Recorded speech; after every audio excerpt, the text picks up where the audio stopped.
In a classroom, the protagonist Yuki is often mocked and gossiped about by his classmates for being strange. However, his childhood friend Yui chooses to stay by his side, instead of following the class's opinion. Yuki is very grateful to Yuha and wonders how she is doing now. Just as he finishes his thought, a magical circle appears in the classroom and transports the entire class to another world. Yuki immediately feels a sense of familiarity in this new place, and suddenly, several gigantic armored figures charge at them. While the rest of the class runs away in fear, Yuki knows what these figures are. Yui steps up to protect Yuki, but he simply snaps his fingers, and the armored figure is sent flying. He then pulls Yuki away to run, but as they flee, they encounter human soldiers fighting against the giants. Yuki is confused as to why this battle is still ongoing when it was supposed to have ended long ago. A few knights then arrive and assure them that they will handle the giants, urging the class to head towards the kingdom. These knights are incredibly strong, leaving Yuki in awe, but Yuki reminds her to keep running. The class eventually reaches the kingdom and meets the king, who believes they are heroes from another world and needs their strength to defeat the demon clan that is invading. The demons were pushed back 5 years ago, but have risen again. The class is hesitant about fighting, but realizing they cannot survive outside the kingdom, they reluctantly agree. They are then assigned rooms, and the next day, the entire class is trained in combat and magic. Yuki notices that Yui has great potential in magic, raising his hopes for her. Suddenly, a knight named Elka finds Yuki and reprimands him for skipping the first day of training, but he insists that he doesn't need to attend. He believes that this world poses no real danger to him. Elka, irritated by his arrogant attitude, attacks him, but he easily dodges and lightly slaps her on the bottom. Elka realizes from this move that Yuki is actually Setsu, the hero who fought in this world 5 years ago, and her master.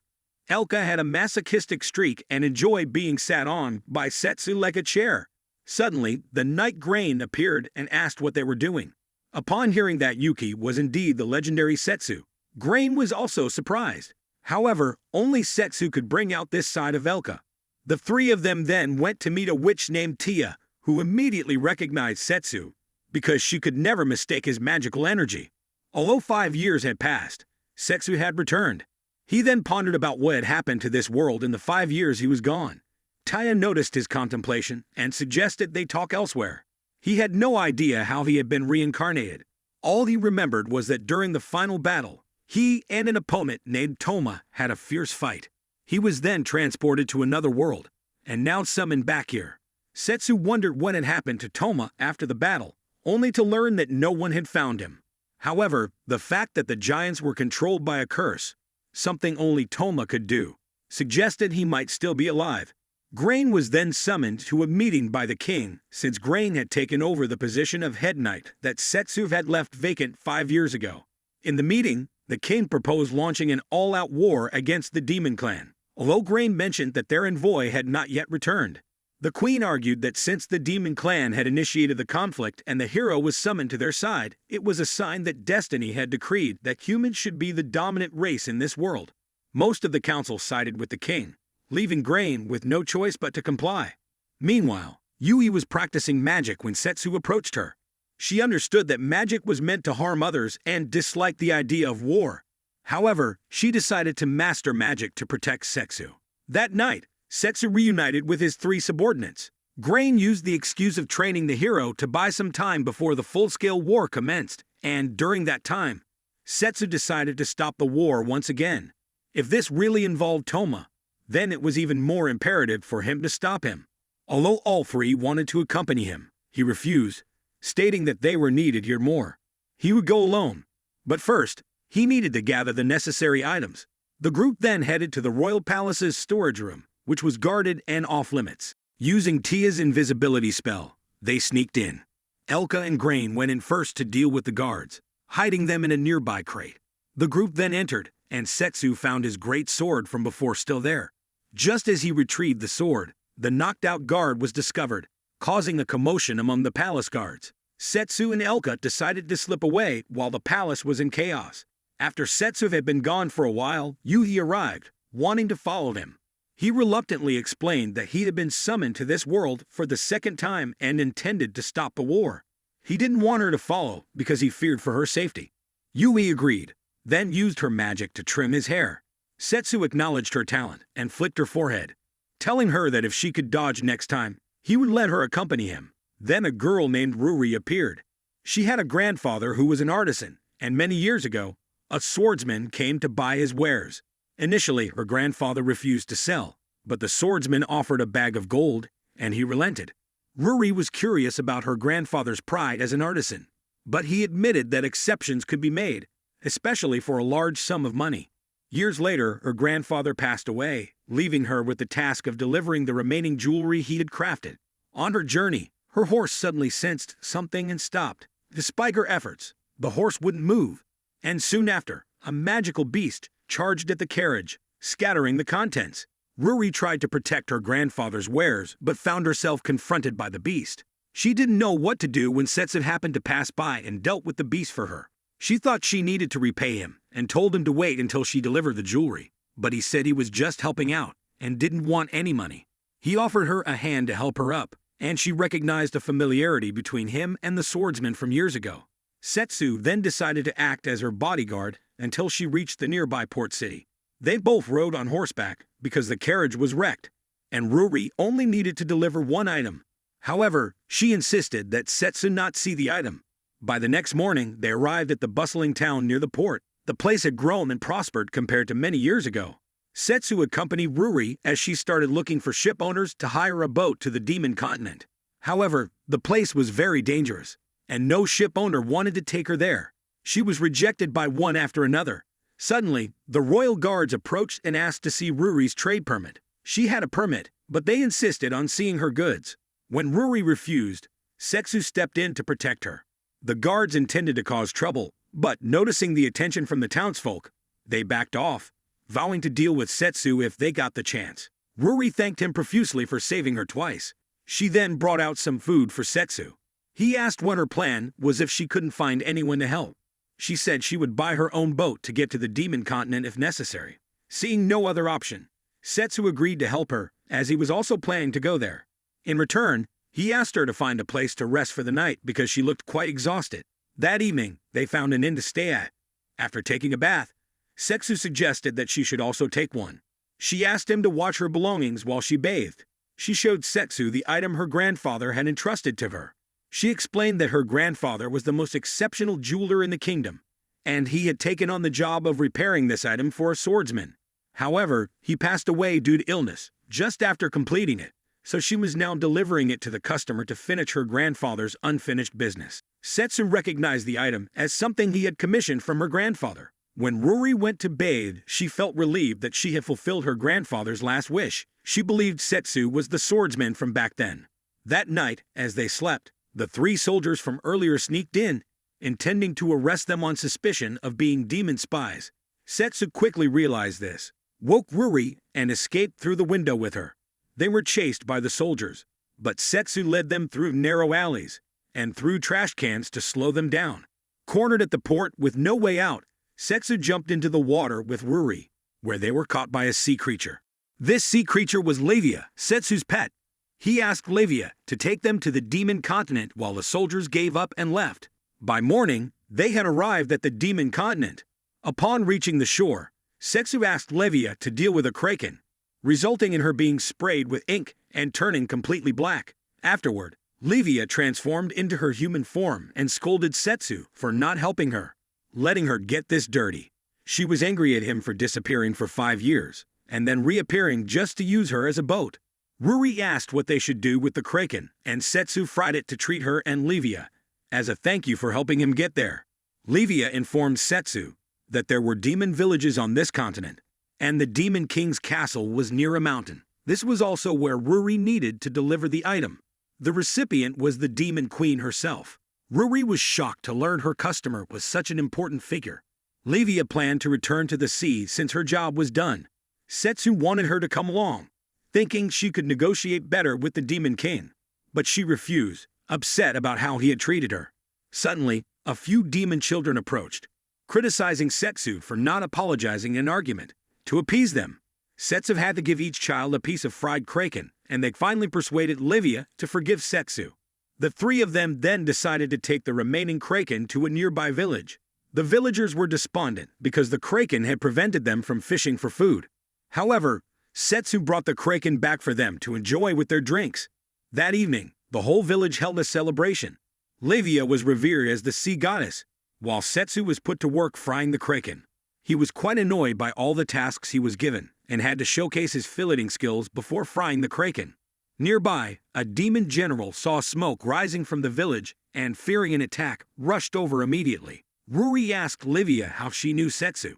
Livia explained that it was simple. Once, Setsu had passed through her sea territory, and she attacked him. After being knocked on the head by him, they became friends. She also wondered why Ruri didn't know Setsu, as his name should be famous throughout the kingdom. Ruri, now realizing who Setsu was shocked to learn that the hero who had ended the war 5 years ago had been her guardian. Meanwhile, Setsu continued to fry kraken for the villagers, and Ruri noticed that Livia might have feelings for Setsu. She thought it was impossible until the demon general arrived, embarrassed to find no attack occurring. His name was Brad, the top guard of the Demon King. After the festivities, Brad approached Livia, and then recognized Setsu. Setsu asked why Brad wasn't at the Demon King's castle and was here instead. Brad explained that it was related to the war. He bowed and pleaded with them to save the Demon King, who was being forced to marry someone named Taran. Although the marriage appeared consensual, the Demon King was actually being controlled by a curse from a carefully prepared necklace that surpassed her curse resistance. This had occurred a month ago, and Setsu had no idea. The Demon Clan had also been attacked by the same giant armored figures that bore the kingdom's flag. Brad and the demon army struggled to fend off the enemies, and the Demon King had sent an envoy to the kingdom, but the envoy never returned. Taran exploited the Demon King's kindness to force her into marriage, promising to convince the humans to cease the war. According to Ruri, Taran is the world's largest merchant and head of the trade guild, owning the ships brazenly crossing the Demon Clan's sea. Since the Demon Clan also needed the trade guild, the Demon King had no choice but to rely on him. Setsu was furious that a general like Brad had not done anything to protect the Demon King. However, Livia explained that the Demon King did it to uphold the peace that Setsu had established. This motivated Livia and Setsu to decide to help her at any cost. They then rushed along the path they used to attack the Demon King in the past, but were soon chased by monsters. Brad had previously informed them that the wedding would soon take place, and Taran had extremely powerful guards and monsters stationed around the route to the castle. Livia took responsibility for handling them, while Setsu wondered what to do if Taran indeed had the power to stop the war. Setsu suspected a third party was orchestrating the conflict since both sides claimed the other attacked first. Livia then dealt with the monsters, resolving to stop the wedding at all costs if Setsu's suspicions were true. In the past, she had little interest in the surface world until she met Setsu and saw its beauty. Now she was determined to protect the world's peace with him. They finally saw the Demon King's fortress and planned to make a grand entrance. Upon meeting the Demon King again, they recalled how she had fought fiercely to protect her people. When she lost to Setsu, he extended a hand to reconcile and promise peace. 5 years ago, when Brad reported Setsu's disappearance, the Demon King vowed to uphold the peace she had promised him. During a stroll around the town, the brooch that Setsu had given the Demon King broke, so Brad decided to find a craftsman to fix it for her. A few months later, news of the human army attacking the Demon Clan reached the Demon King's ears. She sent people to gather information from the humans, but a month passed with no news. The people were fearful that war would come to them, but they trusted that the Demon King would do something. At this critical moment, Taran arrived, proposing a solution to the war through the power of money, but only if she became his wife and wore the cursed necklace of subservience. Brad objected, but the Demon King needed time to think, though it was clear she had little time left. Brad pleaded with her not to agree, saying he and the other retainers were ready to fight for her. But this made her even more determined to find another way. Taran, meanwhile, was conspiring with a mysterious figure who aimed to control the demon nation through their partnership. On the day of the wedding, the Demon King, dressed in white, entered the chapel. The humans were joyful, but the demons were not. Taran prepared to place the necklace on her, while she silently wished to see Setsu one more time. Just as Taran finished his speech and was about to place the necklace on the Demon King, Setsu burst in. Recognizing his aura and sword, the Demon King knew it was him immediately. Setsu charged in to save her, and Terran ordered his men to deal with him. But Livia took care of them. The mysterious figure then stepped into the fight, giving Livia a hard time, forcing Setsu to intervene. The figure recognized Setsu and tried to retreat to report back to his master. But Setsu wouldn't let him escape easily. Despite Setsu's efforts to block him, the figure managed to prioritize his escape and got away. The Demon King joyfully ran to embrace Setsu. But Livia interrupted the moment. They then realized that the soldiers Livia had dealt with were created by a curse, confirming Setsu's suspicion that Toma was behind all of this. The Demon King decided to help Setsu once again, but he still had to meet one more person, the Beast King of the Beastman Kingdom. Brad and Ruri arrived, and Ruri handed the item back to Setsu, who then personally presented it to the Demon King once more, making it look like a real wedding. The next morning, the Demon King's army cleaned up the chapel, while Setsu set out with Livia, promising to take the Demon King out for fun. Once peace was restored, Ruri decided to stay because the Demon King granted her permission to open a shop in the Demon Nation. Brad told Setsu to call on them if he needed help, and he promised he would. Setsu and Livia then set off, intending to return to the Demon King soon. In the past, when Yui first met Yuki, or rather Setsu, her impression was that he was hard to approach and easily angered. However, over time, her perspective changed as they grew up together. As they approached the school entrance exams, Setsu made a comment that upset her. They didn't need to choose the same school, and if it didn't suit them, it would be troublesome. While he thought this would anger Yui, it instead motivated her to study harder, even though her results remained mediocre. After a cram school session, some guys harassed her, and Setsu had to step in. She confessed that her efforts were aimed at attending the same school as him. Hearing this, Setsu decided to help her, but warned that his teaching would be strict and unrelenting. Back in the present, Yui was excelling in her magic training, possibly the best in the class. She sought out Elka and Grain, asking them for a special training session, because she wanted to become strong enough to fight alongside Setsu. Elka and Grain shared this desire. That evening, Elka showed Yui the peaceful scenery that Setsu had created. She explained that many people wanted to rise and stand alongside him, and she wanted to test Yui's resolve. Elka drew her sword and charged at Yui, who blocked the attack with her staff and stepped back. Elka unleashed ice spikes, and Yui immediately used fire to burn them away. Elka acknowledged that Yui was an outstanding individual among those transported here, but noted that she still lacked decisiveness to stand alongside Setsu. Elka then took her to the sewers, a place typically used for the final test for heroes. But Elka had special permission to bring Yui there early. A crocodile emerged to face Yui, and Elka left her to fight it alone. Yui used fire to scorch the crocodile, thinking she had defeated it, but it lunged and scratched her arm. She retaliated with a blast of fire into its mouth. Elka admitted that Yui had become as strong as her, but what she lacked was the courage to kill her enemy. Without this resolve, her comrades would die. Everyone had a reason to fight and risk their lives for it. Elka then finished off the crocodile and left, while Yui was left frustrated by her shortcomings. As Yui sat dejected in her room, Tia came to treat the scratch on her arm.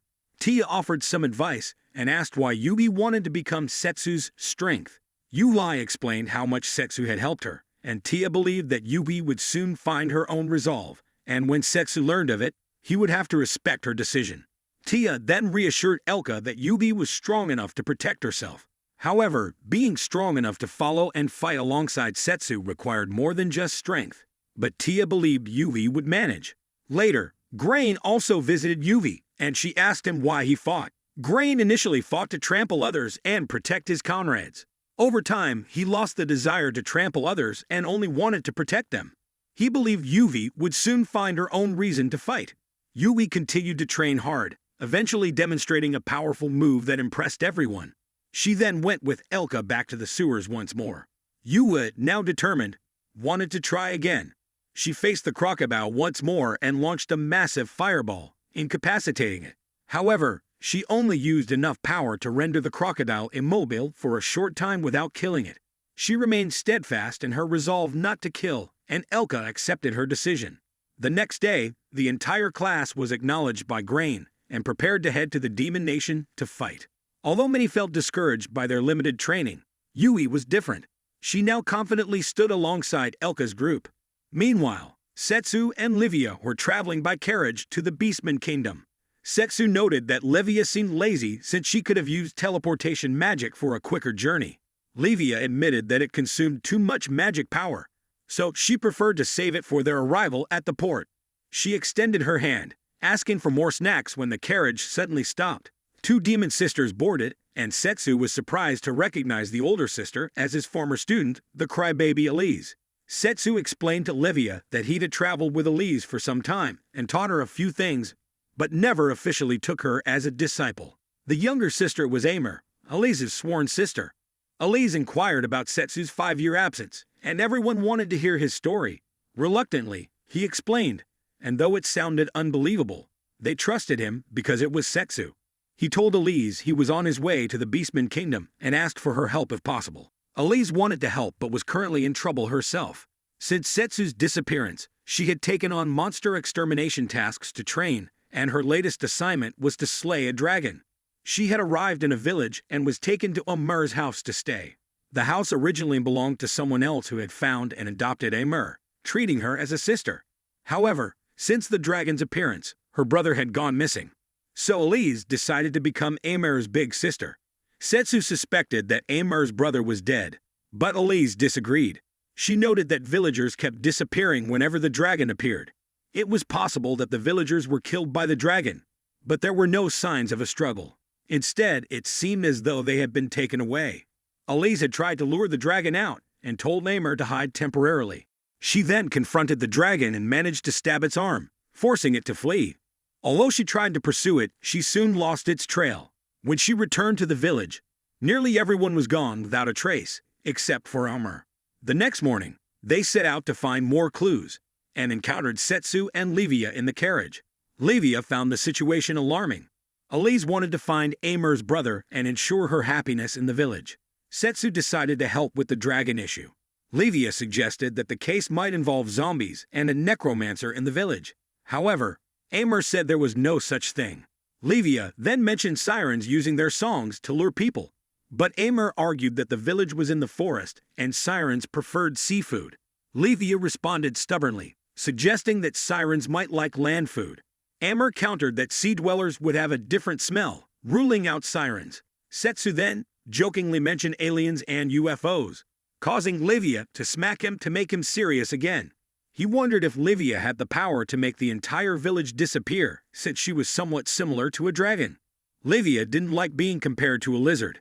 Suddenly, the driver reported that they couldn't proceed due to strong currents ahead. The group sat down to discuss the situation. They speculated about what could have lured the dragon. It might have been drawn by magical energy. Setsu recalled that teleportation spells generated a lot of magic, which seemed a plausible explanation for the villagers' disappearance. He hypothesized that someone might have used a teleportation spell to move the villagers, attracting the dragon with the magic. However, such a spell required a powerful caster, and it would take years for someone with normal magic to perform it. Setsu hinted that AniPear might be the one behind it. Moreover, AniPear knew about Livia's true form as the sea goddess, despite neither Setsu nor Livia having mentioned it to Elise, and Livia hadn't leaked any magic to be detected. Realizing her cover was blown, AniPear revealed her true intentions, destroyed the carriage, and transformed into a dragon to fight Setsu's group. Setsu instructed Elise to support him as a proper disciple. She stood by his side, and he charged forward, borrowing Livia's power to slash through the dragon's attack. As the dragon tried to flee, Setsu sent Elise to finish it off. She pierced the dragon's head, causing it to vanish completely. Setsu and Livia then departed, leaving Elise on the continent to complete her assigned mission. Elise returned to the house, reminiscing about her memories with AniPear. However, AniPear wasn't dead and returned with an army of monsters. She had turned the villagers into monsters, and those giant armored soldiers. She revealed herself as one of Toma's subordinates, putting Elise in grave danger. Meanwhile, in a Beastman village, we meet Shironeko, a beloved monster hunter who always helps the villagers, earning their gratitude. The villagers often give her gifts, knowing she has a sick younger sister. They hope to help her more so she could aid others. At home, Shironeko tended to her sister, Mineko, who suffered from a rare illness with no cure, only treatments to alleviate symptoms. Despite taking many medications, a cure had yet to be found. Sharoneko then visited an elder sister to request more medicine and received a new commission.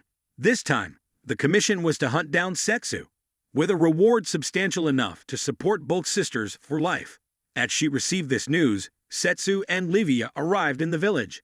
Sharoneko noted Setsu's presence and bowed respectfully before heading home. That night, after feeding her sister, Sharoneko told her to rest as she had another task to do. Notably, Mineko wore a subservient collar, similar to the one Teren almost forced the Demon King to wear. When night falls and Setsu and Livia are asleep, the landlady informs Sharoneko to take action. She sneaks into Setsu's room, attempting to strike, but hits the pillow instead. It turns out Setsu had used an illusion spell earlier and now circles behind her, kicking Sharoneko away. He then follows up, and as Sharoneko transforms her hand into a beast form to attack, he blocks and slaps her, sending her flying. Setsu notices that the mastermind is nearby and that Sharoneko is under a curse. He takes her back home, and when she wakes up, her sister assumes Setsu is the one who helped after seeing her unconscious on the street.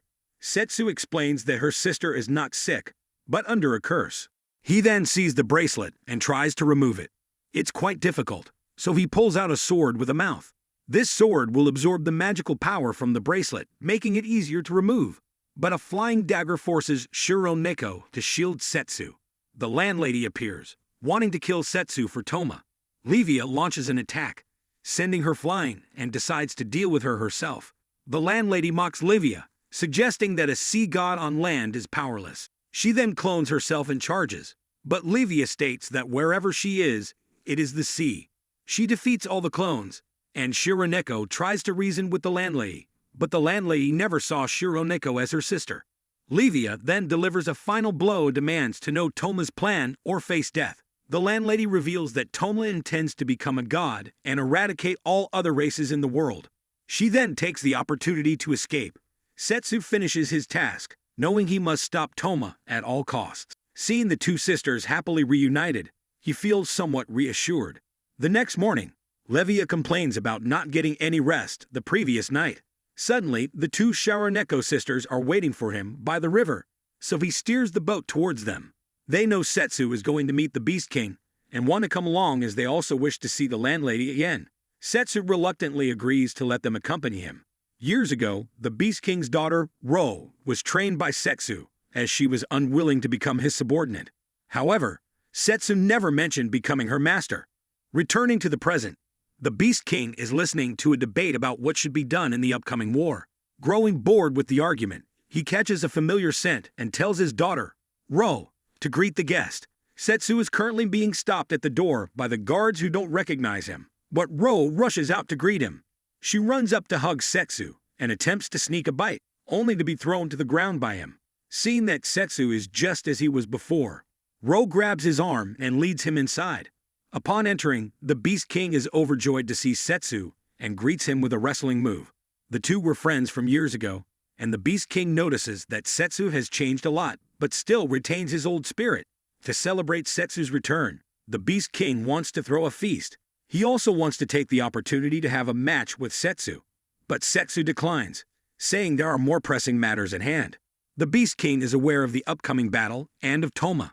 Setsu informs him that Toma has also set his sights on the Beast Kingdom, as evidenced by the incident with Sharoneko.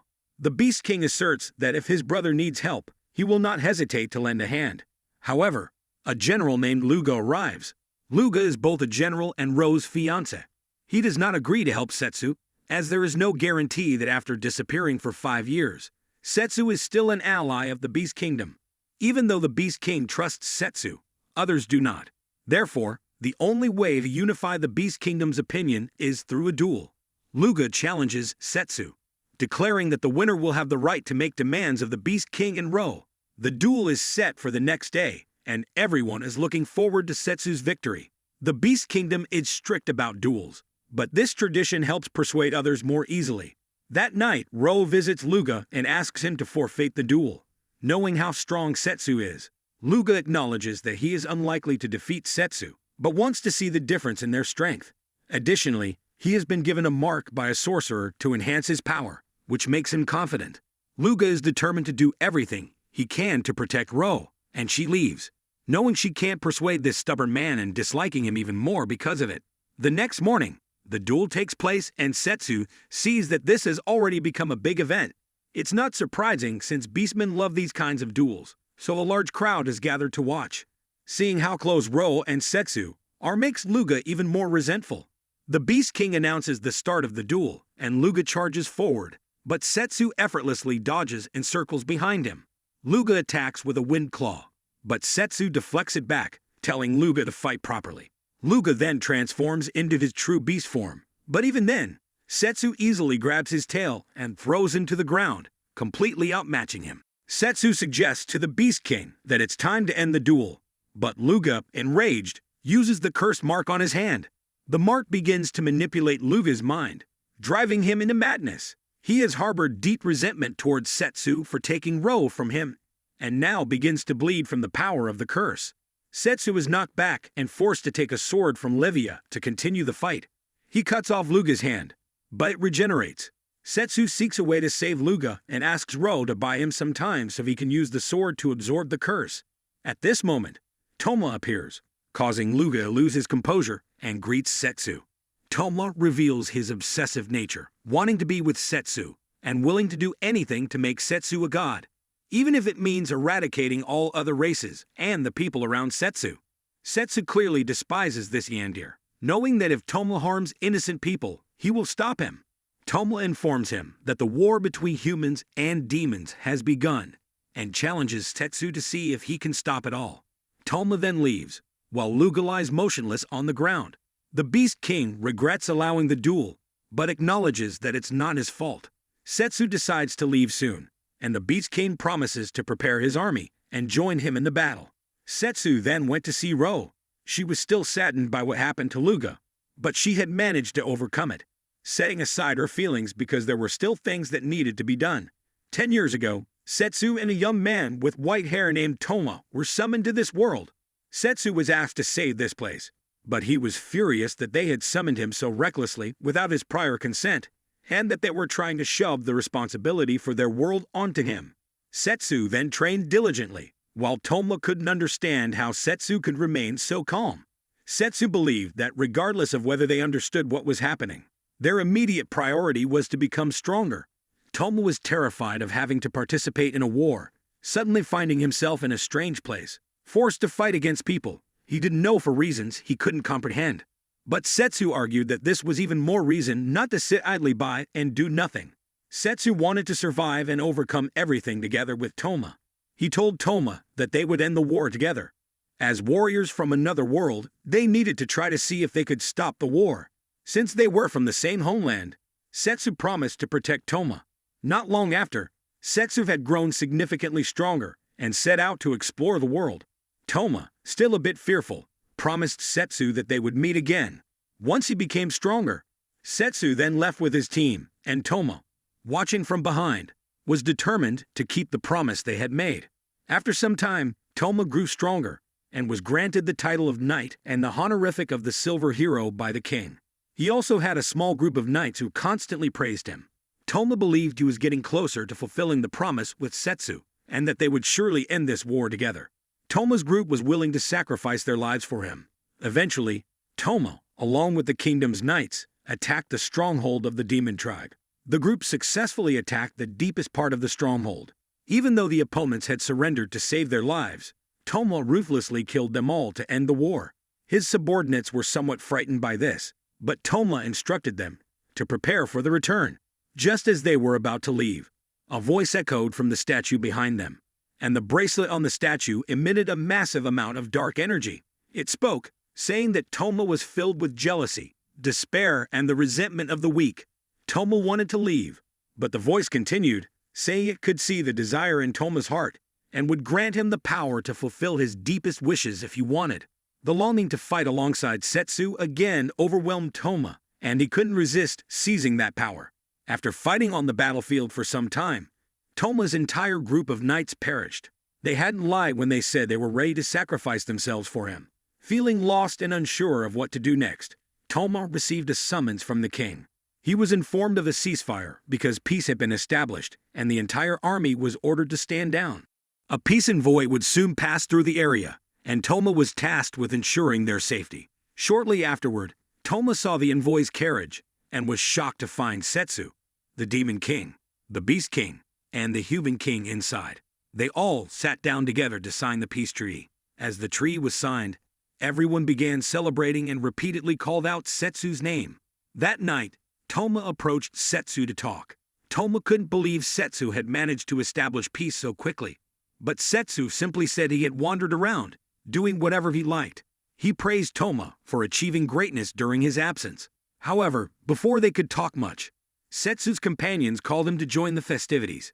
As Setsu bid Toma goodbye and headed down, Toma suddenly called him back. Toma revealed that he had grown strong and traveled to many places, and asked Setsu if he wanted to return to their old world together, as Toma had found a way. However, it seemed that Setsu was not yet ready to return because peace had only just been established, and there were still many places he hadn't explored. He believed that Toma would live well if he returned. Hearing this made Toma feel abandoned once again. The stone on his sword kept urging and provoking his jealousy. Unintentionally, Toma activated the stone on his sword. He completely lost his sanity, deciding that if he couldn't have Setsu, he would destroy everything in his way, including the demons, beastmen, and humanity. Setsu immediately drew his sword to block the attack, urging Toma to come to his senses. But Toma, seeing the people below, believed that Setsu had been brainwashed by them, and vowed to eliminate everyone until only the two of them remained. The battle between Toma and Setsu ensued, and when they struck each other, a magical reaction occurred. Setsu vanished, while Toma, severely injured, crawled back to the demon stronghold he had been to before and discarded the stone. Despite his critical condition, he felt utterly alone. The stone beside him suddenly emitted a massive amount of dark energy, showing Toma several scenes. At a research facility, a group of people were conducting experiments on humans, demons, and beastmen. The subjects were continuously subjected to inhumane experiments, and seeing their despair made Toma feel a sense of empathy. He then decided to destroy the facility and free those who were being held captive. He offered them the chance to join him in destroying this world filled with despair. Sharing a common plight, they immediately agreed to follow Toma, which is how his four subordinates came to be. Meanwhile, a fleet of human warships had reached the demon continent, ready to land.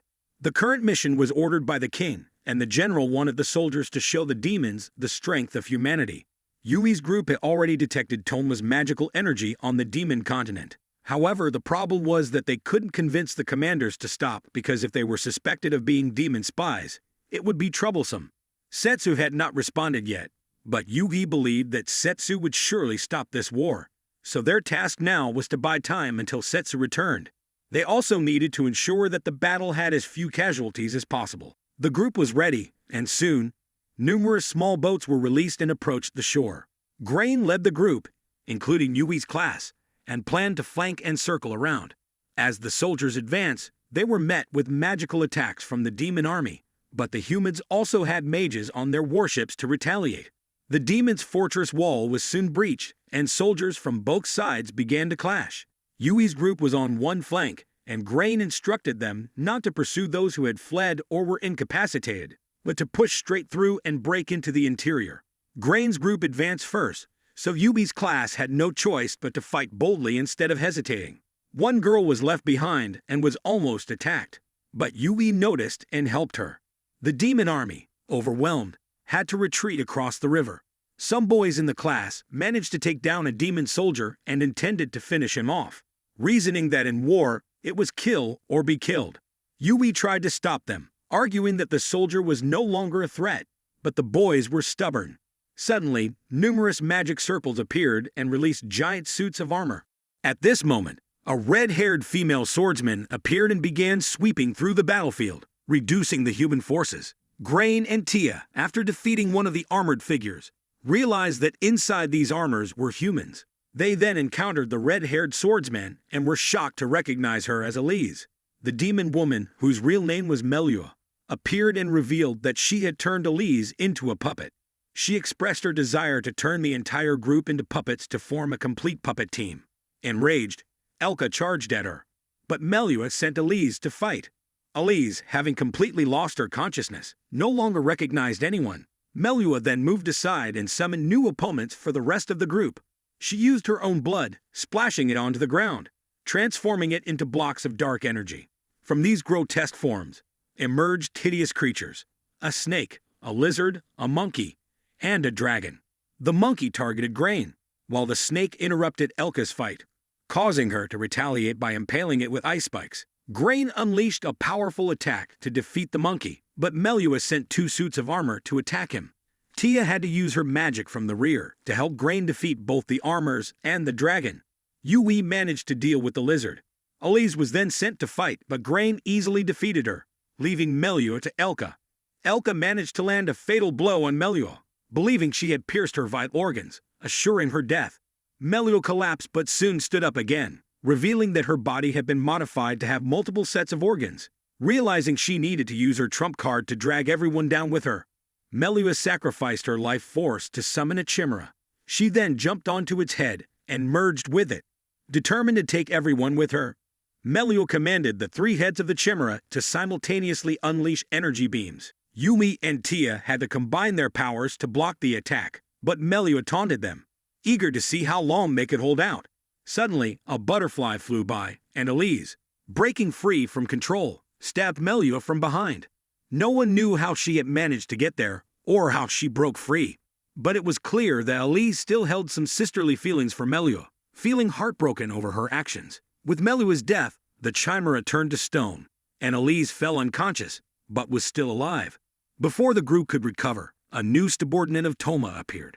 Everyone remarked on his considerable strength, but Yugi wanted to face him alone to prove her own strength. Just as she started to channel her magic, the dashing and cool protagonist, armed with a great sword, made his return. The Beast King had finished preparing his troops and was ready to set off. Meanwhile, everyone was rejoicing over Setsu's return. Yui wanted to show Setsu the results of her training with Elka, which involved creating a seat for him. However, Setsu only needed 1 devoted follower in the team and didn't require a second one. He asked them to step back and let him handle the new opponent. He recognized the man from the church encounter last time, and the man felt honored to be remembered by him. The man questioned why Setsu would want to protect the weak, to which Setsu simply replied that he did it because he wanted to. With that, Setsu charged at him. Meanwhile, the landlady from before was cutting through the soldiers on one flank and encountered the Beastman sisters. Sharoneko still wanted to understand why the landlady had turned evil, and her response was the same as before, because she liked it. Realizing that words wouldn't solve anything, the sisters resolved to defeat her. The landlady attacked, and the sisters initially struggled to fight back. Taking advantage, the landlady slashed each of them and mocked them for their weakness. However, the sisters then executed a combined move, with Sharoneko kicking at her legs to throw her off balance, allowing Minako to pin her down. Just when they thought they had her, the landlady sprouted 4 additional arms and grabbed Minako, breaking free and attacking Sharoneko. Sharoneko dodged the attack, but the arms swung back to land a hit. She had to keep evading the blows while trying to get close enough to touch her sister and use their combined ability. Once they merged their powers, their strength increased significantly, and they swiftly moved behind the landlady. Enraged, the landlady grew even more arms to attack. The sisters spun into a tornado, slicing off all but the original 4 arms, leaving the landlady heavily injured and unable to continue fighting. Memories of her siblings from long ago flooded back, causing her pain. While the sisters exchanged a final word before leaving, on another flank, the demon army was being attacked by Toma's final subordinate. Ro charged in and landed a punch that sent the enemy flying. But she was surprised at how tough he was, feeling pain in her hand from the impact. Everyone recognized her as the Beast King's daughter and stepped back to let her handle the fight. She wondered why his body was so hard, and he revealed that he had undergone experimental modifications since childhood. Despite the pain, he gained an incredibly durable body. She thought he seemed as crazy as Toma, but he didn't like hearing his boss insulted, so he taunted Ro about Luga's death. Furious, Ro attacked him. Finding her wild nature irritating, he created black dust particles. His abilities were not limited to having a body as tough as steel. He could also control metal. He formed numerous iron balls and launched them at Ro, injuring her severely, but she got back up and continued to fight. Refusing to let the pride of the Beastman be trampled, she used a life-burning ability to risk everything against him. He transformed his body into iron to block her attacks, but her hands got injured instead. Despite the pain, she struck so hard that she cracked his body, forcing him to create sharp spikes to stab her. She broke the spikes and delivered a powerful punch to the crack, injuring him. However, she collapsed from exhaustion, while he, impressed by her determination and straightforwardness, used his power to heal her wounds. He then collapsed, and Ro couldn't understand why someone like him would serve Toma. He simply wished for her to continue living with her pride, and she accepted the pride he had left for her. Meanwhile, Setsu noticed that his opponent was delivering weak attacks, but was secretly using his shadow to bind Setsu and launch an attack. Setsu easily broke free and blocked the strike, stating that his opponent had no chance of winning. The enemy then revealed his trump card, activating a limit-breaking ability and donning armor. This armor would drain his life force, but he was willing to make that sacrifice to fight Setsu on equal footing. However, just as they charged at each other, Setsu swiftly changed direction and landed a strike on him. His armor absorbed the blow, so he remained confident that Setsu couldn't harm him. But Setsu unleashed a red aura and delivered a wind-slicing strike. This move shattered both his armor and his sword.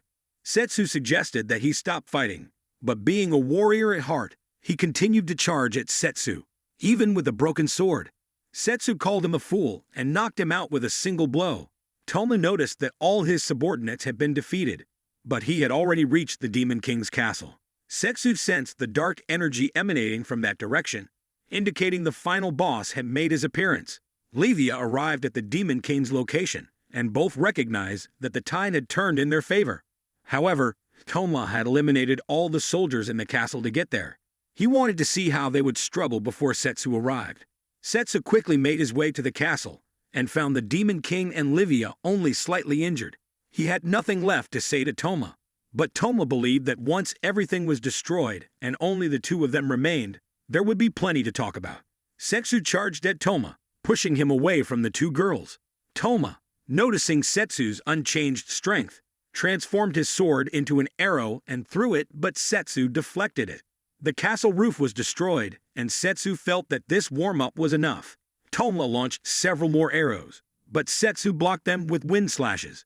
Toma used the opening to counterattack with a wind slash, injuring Setsu. Setsu then disarmed Toma and dropped his own sword to engage in hand-to-hand combat, but Toma preferred using magic to keep his distance.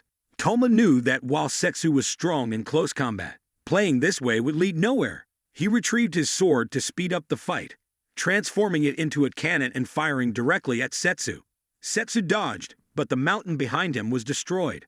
Realizing that allowing Toma to continue shooting would collapse the castle, Setsu kicked Toma into the sky. The two continued their battle in the sky, unable to hit Setsu with the cannon. Toma transformed it into a machine gun and started spraying bullets.